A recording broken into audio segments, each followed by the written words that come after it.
Welcome to Notes About Notes, a podcast exploring perfume's practical, social, political, cultural, and commercial walks of life. We look at what these mean for you and other perfume lovers. Today's blog post is titled, "Are perfumes toxic?" The answer is a nuanced no. Much of the concern centers around a vague idea of chemicals. Everything is a chemical, and chemicals are not harmful in and of themselves. Perfume toxicity largely depends on the concentration, frequency, and length of long-term exposure.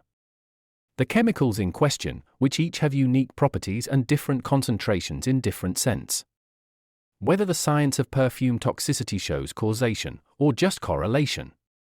Whether the perfume was bought from a reputable trader. Perfume regulation in your region, recommending major change in the US to the current FDA system. Your perception and understanding of perfume ingredients.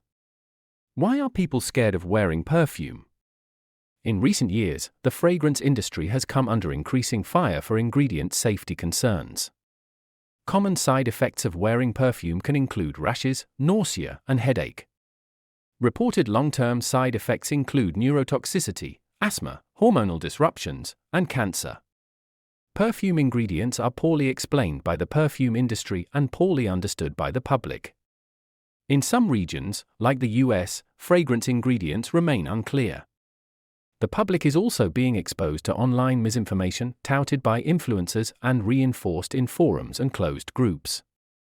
In certain spaces, skepticism has escalated into chemophobia. This is confused by legitimate but emerging early-stage studies correlating fragrance ingredients with a harmful effect on public health.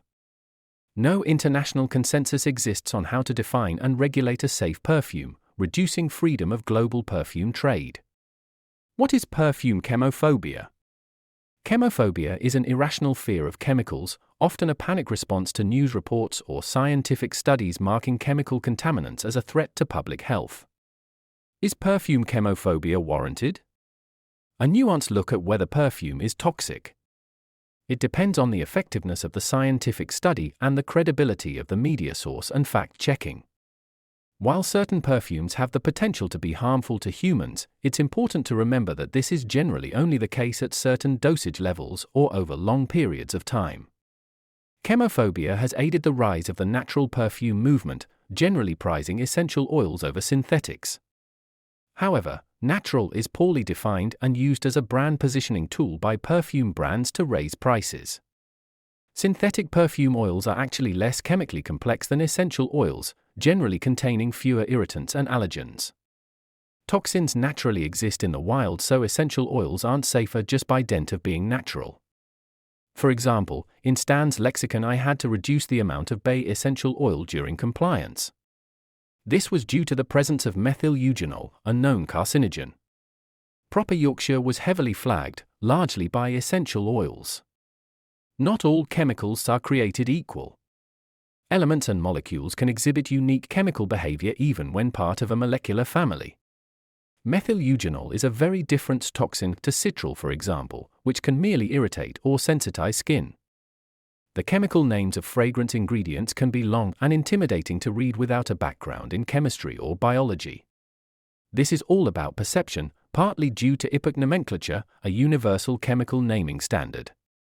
The nature of chemical naming means that benign ingredients can have misnomers or similar names to other molecules with a more sinister reputation. In some cases, such as phthalates, more long-term study may be needed. Scientific papers and peer review remain a credible source of information, but peer review is not an infallible process. It's important to read studies in full with the understanding that correlation is not the same as causation. When buying perfume, it's important to check whether your perfume is from a trustworthy source. Look at 1 to 3-star reviews, transparent product information, and whether your seller is knowledgeable about and invested in the perfume world. For smaller perfume stores, reach out directly with concerns.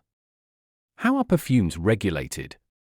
Cosmetics legislation controls which ingredients are allowed in your perfume, in what amounts an ingredient is allowed, and ingredient transparency, via labeling and reporting, and legal liability.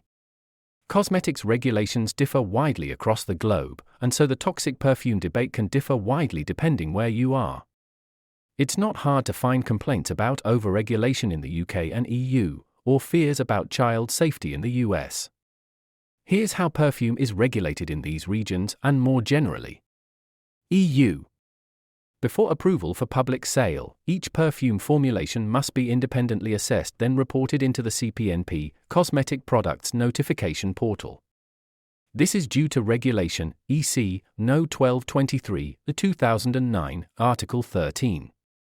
The assessment must be done by a licensed chemist, who performs a perfume safety assessment and provides a CPSR, a Cosmetic Product Safety Report. If any banned or restricted ingredients exist for EU/UK sale, the assessor will require a reformulation before the scent can be sold. Perfumes must designate a responsible person, who is liable for CPNP submissions and ensuring each perfume remains in compliance with the regulation. UK. The short-sighted, entitled, neo-colonialist, Brexit vote resulted in reduced freedom of trade and the creation of the OPSS. A similar compliance framework exists to the EU. US. In the US, perfumes are regulated by the FDA but can go on the market without FDA approval. The individual or company who made the scent is responsible for safe use according to labeling or social convention. In my opinion, this is a flawed approach and a legitimate basis for perfume chemophobia. The FDA lacks a clear definition or reference to a safe perfume. This could incentivize brands to drive production costs down in the short term at the expense of long-term public health. It could also lead less experienced perfumers into serious mistakes with dire legal and health consequences. IFIA. IFIA is more of a chartership, not a regulatory body, but one respected by both perfumers and legitimate regulatory bodies. This is to the point that a CPSR will accept an IFRA certificate in place of a Material Safety Data Sheet, MSDS. IFRA offer a banned and restricted list for thousands of perfume ingredients and have influenced many scent designs and the reformulation of legacy scents. Membership is open to perfumers who commit to their standards and pay the fees in a legally binding contract. Most perfumers, including myself, use IFRA's research for safer scent design and in the perfume compliance process. What more could be done to make perfumes safe? To end the toxic perfume debate, once and for all, I believe that we need more stringent checks on peer research and better fact-checking from reporters. An independent, international standard of fragrance safety regulation. Increased and simplified public-to-perfume regulation and perfume ingredients properties. That's it for today. You can support this podcast by subscribing or leaving a 5-star review. You can support our perfumery at celie.couch.co.uk. That's CELIE and couch.co.uk. Warm wishes, wherever and whenever you're listening.